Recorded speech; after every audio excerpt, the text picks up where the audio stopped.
Hello, welcome back to FRAG-MENTAL. Thanks for joining me. There's been some great fragrance releases so far in 2024. I know we're only halfway through the year, but there's been that many. I thought I needed to make a video of the best ones so far. It's a tall order to actually get your hands on every single brand new fragrance that is released each year. So this list is purely made up of the new fragrances I've got my hands on so far this year. Let's go. The first fragrance that I loved this year, and is probably the most handsome looking bottle of all of them, is from Atelier. It's Blue Madeline. Warm, spicy, slightly creamy scent, also with notes of black tea and praline. Also a little hint of rose in here, but not too much, just the right amount. This is a very sexy, very powerful, sensual, strong fragrance. It's sweet, it's smoky, it's spicy. I get sweet campfire vibes with this, which I was really surprised by. I thought blue bottle, it's going to be a fresher blue fragrance. It could be worn in warmer temperatures, but it is not a freshie at all. Super high quality from Atelier. They did a great job with this one. I love it. And did I mention the bottle? Next is another blue bottle for a fragrance that isn't really a blue fragrance. This is Boss Triumph Elixir. So this basically is a chocolatey patchouli fragrance that is impressively creative for a designer brand. I'm liking what Boss are doing with the elixirs. They are committing, they are being more creative. They don't smell like generic designer fragrances. They're doing their own thing. They're a little bit more daring and I love it. Having said that, still a very easy wear. It's a very strong, robust fragrance as well. I think this would be perfect in the cooler temperatures. A triumph for Boss. Another triumph which I didn't expect would ever come. This is a re-release of Invictus Aqua. This is Invictus Aqua 2024. So much of a triumph, it comes in a trophy. Sea salty marine aquatic with the perfect dose of Invictus sweet bubblegum,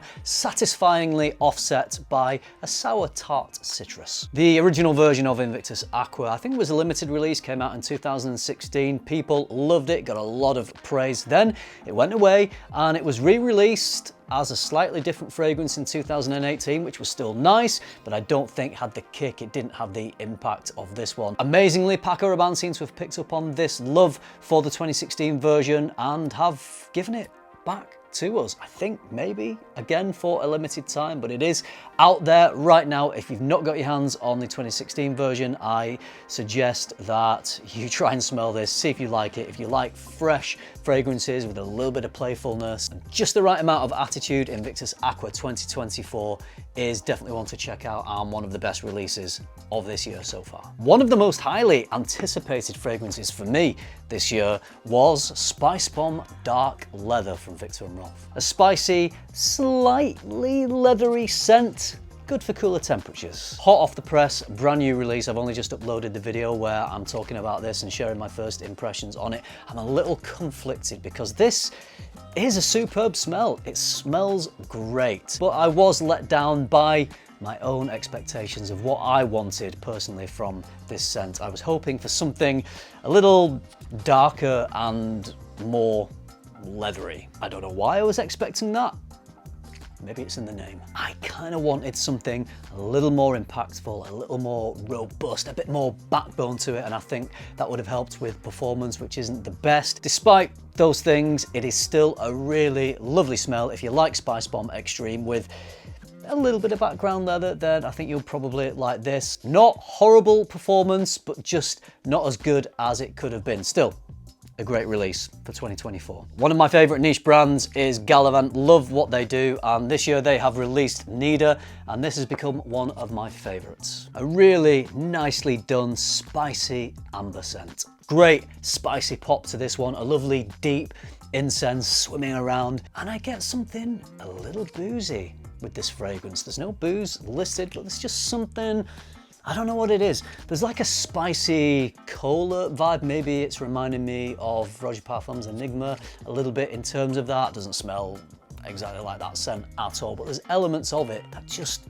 make me think of booziness, like a Jack Daniels and Coke. Anyway, that might just be me. This is superb quality, very good release for 2024 from Gallivant. If you love fragrance as much as I do, head over to my online store, luxparfum.co.uk. You'll find my favourite brands, plus brands you can't find anywhere else in the UK. Link is in the description.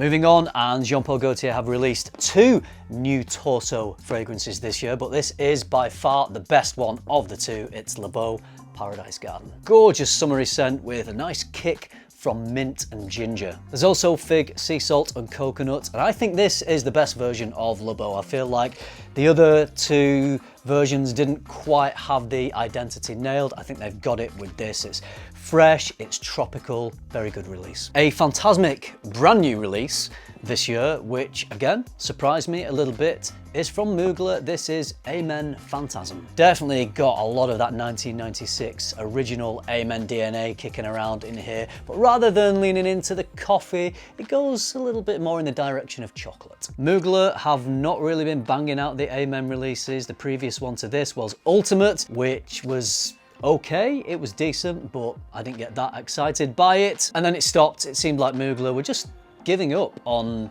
the A Men line, which is strange because I feel like it's been really popular for them. I'm happy to report that A Men Fantasm is a return to form. The quality is great. You maybe don't need it if you've got the original, but if you don't have the original, I think this is still a very good fragrance. It modernizes the original just a little bit. I got very decent performance of this. I think it's a likable scent. It's going to get some positive attention. I wasn't expecting good things from this, but I got good things. Good release for this year. If you like your fragrances to be strong, fresh and fruity, then you might like Super Sonic from Aaron Terence Hughes. Supernova was great. I didn't think it could get any better or stronger for a fresh fragrance, but Aaron's done it with Super Sonic. Aaron, shall we say, is a little bit of a maverick perfumer. I think you would take that as a compliment. No one is creating fragrances quite like Aaron is. If you want a freshie that lasts and projects like Maverick, go Super Sonic. The last one is one of the most surprising and probably my favorite release of the year from Givenchy. It's Gentleman Society Extreme. Spices, coffee, and some very sexy iris. A little bit of coffee, I even get a little hint of chocolate in here, that gorgeous powdery iris, just enough freshness to make it a fairly versatile fragrance. I could easily wear this all year round. There's a lot of good stuff going on with this, including performance, so it pretty much ticks all the boxes for me. I think it's better than Society, which for me wasn't a buy. This one definitely is a buy, and I'm very glad I did. So for only halfway, or just over halfway through the year, some pretty impressive releases, but we still have more to come. So this list could easily change when I do this video again at the end of the year. Still to come this year, we've got Dior's Sauvage Eau Forte, Tom Ford's Ode Ombre Leather, massive fan of the Ombre Leather line, so very excited to see what they do with that one, and Kilian's Old Fashioned. Old Fashioned is one of my favorite drinks. I love a boozy fragrance. Kilian do some good stuff, so very excited about what is to come. I guarantee that at least 2 of those fragrances will probably make my best fragrances of the year video, and then Sauvage will probably be just weeping in the corner somewhere. All right, that's it for this one. Which fragrances did you pick up this year which you think are the best of the year so far? Let me know down in the comments. As I said, I've not bought them all, so if there are any that you can recommend to me, maybe I will pick them up. I hope you liked this video. If you did, give it a like. Subscribe if you haven't already. And if you do all that, you'll see me in the next video. Thanks for watching. Bye.